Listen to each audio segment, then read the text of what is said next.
Music by Guddu गुलशन। हम गायक गुड्डू गुलशन बड़े दुख के साथ कहना पड़ रहा है कि हमारे नेताजी धरती पुत्र माननीय मुलायम सिंह यादव जी नहीं रहे। उनके श्री चरणों में मेरा श्रद्धांजलि अर्पित तथा भगवान से प्रार्थना है कि अपने श्री चरणों में जगह दें और माननीय अखिलेश सिंह यादव जी एवं सभी समाजवादी परिवार को इस दुख की घड़ी में सहन शक्ति प्रदान करें। माननीय मुलायम सिंह यादव अमर रहे, नेताजी अमर रहे, धरती पुत्र अमर रहे, धरती पुत्र अमर रहे। जो छोड़ गए आँखों में, जो छोड़ गए आँखों में बस उनकी सूरत है। भगवान मेरे भगवान की धरती पे जरूरत है। भगवान मेरे भगवान की धरती पे जरूरत है। जो छोड़ गए आँखों में, जो छोड़ गए आँखों में बस उनकी सूरत है।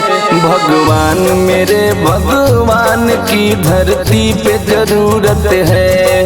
भगवान मेरे भगवान की धरती पे जरूरत है।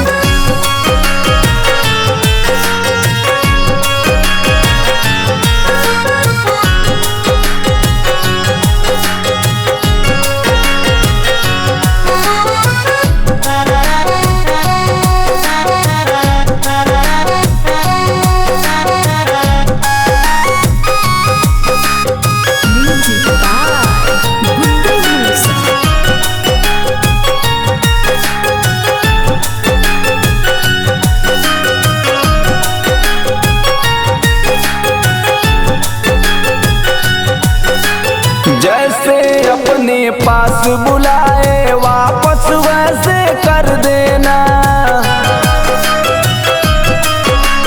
तरस रही है नैना उनको देकर खुशी भर देना। जैसे अपने पास बुलाए वापस वैसे कर देना। तरस रही है नैना उनको देकर खुशी भर देना। सबके हृदय में मेरे, सबके हृदय में मेरे महाराज की मूरत है। भगवान मेरे भगवान की धरती पे जरूरत है। भगवान धरती पुत्र की धरती पे जरूरत है।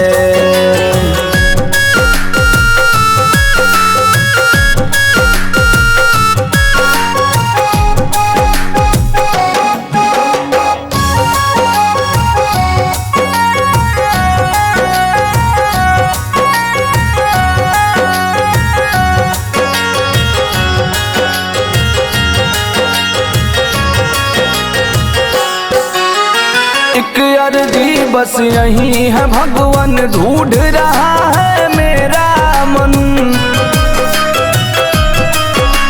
शीश झुकाए विनती करता भक्त उनका गुड्डू गुलशन। एक अर्जी बस यही है भगवान ढूंढ रहा है मेरा मन। शीश झुकाए विनती करता भक्त उनका गुड्डू गुलशन।